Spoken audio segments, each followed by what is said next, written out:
पांचवी सीट तो एनडीए की जो पांचवी सीट है वो तो अब कांग्रेस के विधायकों के भरोसे ही है, क्योंकि एआईएमआईएम तो आरजेडी के साथ जा रही है राज्यसभा चुनाव में, ये तकरीबन तय दिख रहा है अभी।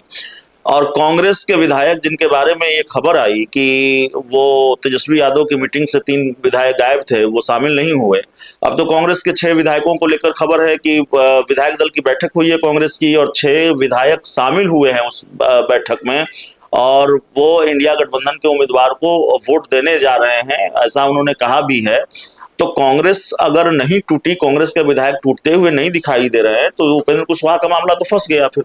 देखिए, निश्चित तौर पर उपेंद्र कुशवाहा का मामला फंसेगा। और आप जानिए, जहां अमित शाह ने अगर उपेंद्र कुशवाहा को कैंडिडेट बनाया है तो वो सारे तिक्रम के माहिर खिलाड़ी हैं, चुनाव कैसे जीता जाता है वो जानते हैं। और कांग्रेस के विधायक नहीं टूटेंगे तो निर्दलीय विधायक हैं, बसपा के विधायक हैं, इसके अलावा आरजेडी के भी विधायक हैं जो क्रॉस वोटिंग कर सकते हैं। आप ये जान लीजिए, जिस प्रकार से तेजस्वी यादव ने दावा किया था कि खेला होगा, तो जनता दल में तेजस्वी यादव तो खेला नहीं कर सकते, किसी विधायक को तोड़ नहीं सके। लेकिन नीतीश कुमार ने जनता दल के 3 विधायकों को उस समय तोड़ लिया था, जिसमें अनंत सिंह की पत्नी हो गई नीलम देवी, आनंद मोहन के, हाँ, आरजेडी के विधायकों को नीतीश कुमार ने तोड़ लिया था, जिसमें अनंत सिंह की पत्नी नीलम देवी, आनंद मोहन के बेटे चेतन आनंद और लखीसराय के प्रहलाद यादव, 3 विधायकों को तोड़ लिया। तो आप राज्यसभा में जान लीजिए, अभी तक तो लग रहा है कि आरजेडी का पलड़ा भारी दिख रहा है, जीतने की संभावना उतनी दिख रही है। लेकिन अमित शाह ने जब मैदान में उतरेंगे तो वो जानते हैं कि सभी तिक्रम में उनके जैसा तिक्रमबाज कोई नेता नहीं है, माहिर खिलाड़ी हैं, चुनाव कैसे जीता जाता है जानते हैं, और वो आरजेडी में भी फूट डाल सकते हैं। आप जान लीजिए, अगर 41 से एक विधायक भी कम हुआ आरजेडी को, मान लीजिए अगर वोटिंग में एक विधायक की संख्या भी कम गई, 41 अगर आ गया तब तो जीत पहले ही राउंड में जीत हो गई।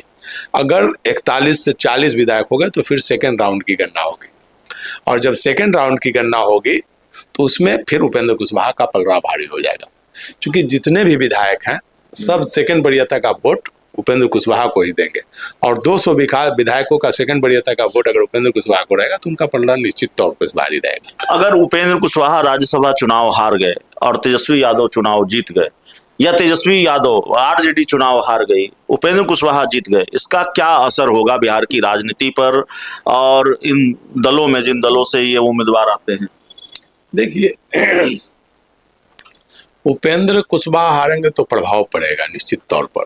उपेंद्र कुशवाहा हारेंगे तो कुशवाहा समाज की नाराजगी हो सकती है, भारतीय जनता पार्टी से नाराजगी हो सकती है। जी, भारतीय जनता पार्टी से नाराजगी हो सकती है उपेंद्र कुशवाहा अगर हारते हैं तो, क्योंकि उपेंद्र कुशवाहा समाज के बड़े नेता हैं, और उस नाराजगी को दूर करने में सम्राट चौधरी की लॉटरी लग सकती है। सम्राट चौधरी मुख्यमंत्री बन सकते हैं कि भाई ये कुशवाहा हारा तो चलो मुख्यमंत्री अपना हो गया। तो कुशवाहा समाज के लिए अभी बहुत अच्छा समय है।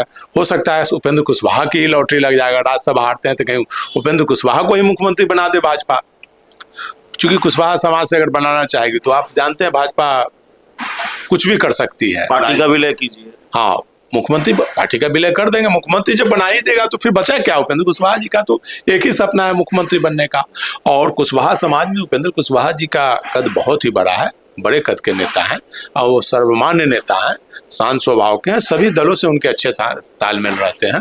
तो इसलिए उपेंद्र कुशवाहा का जीतना जरूरी है, और आरजेडी जीत भी जाएगा तो कोई बहुत बड़ा तीर तो मारने वाली बात नहीं। आरजेडी 25 विधायक हैं, इंडिया गठबंधन जीतेगा तो चलो 1 सीट जीत गया। लेकिन एक मनोवैज्ञानिक दबाव एनडीए पर तो होगा कि भाई आरजेडी ने 2025 के चुनाव में झटका खाया, लेकिन शिकस्त दी राज्यसभा चुनाव में। नहीं, शिकस्त तब माना जाएगा जब जदयू विधायक या भाजपा के विधायक कोई क्रॉस वोटिंग करेंगे, तब तेजस्वी यादव की उपलब्धि। अभी तो उनकी संख्या 41 पूरी जा रही है, इंडिया गठबंधन का वोट तो 41 पूरी जा रहा है, तो बहुत बड़ी उपलब्धि नहीं मानी जाएगी। बड़ी उपलब्धि तब मानी जाएगी जब ये जदयू के कोई विधायक 41 के बदले अगर 43 वोट ले आते हैं, तब उपलब्धि मानी जाएगी।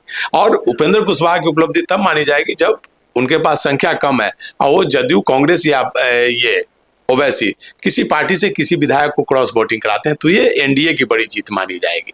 ऐसे तो नॉर्मल इंडिया गठबंधन के पास तो वोट की संख्या पर्याप्त है, उसमें से टूट होती है तो बड़ी बात मानी, नहीं तो नॉर्मल चीज है। इंडिया गठबंधन तो जीत ही रहा है ऐसे देखा जाए तो। अगर इंडिया गठबंधन की हार होती है तो उपेंद्र कुशवाहा और अमित शाह जी की बड़ी जीत होगी। और उपेंद्र कुशवाहा जी की बात जान लीजिए, उनके दोनों हाथ में लड्डू हैं।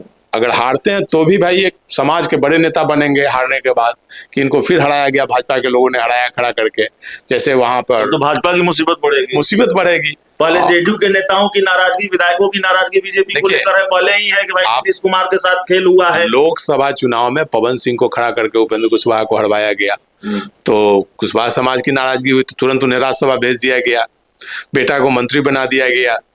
और अभी अगर हारते हैं तो आप जान लीजिए उनकी लॉटरी लग सकती है, हो सकता है उन्हें मुख्यमंत्री बनाया जाए उपेंद्र कुशवाहा जी को। अगर जीतते हैं तब तो नेता है ही, केंद्र में मंत्री बन सकते हैं। चलिए, तो हमारे साथ संतोष सर थे। इस पूरी रिपोर्ट में इतना ही। बहुत बहुत धन्यवाद।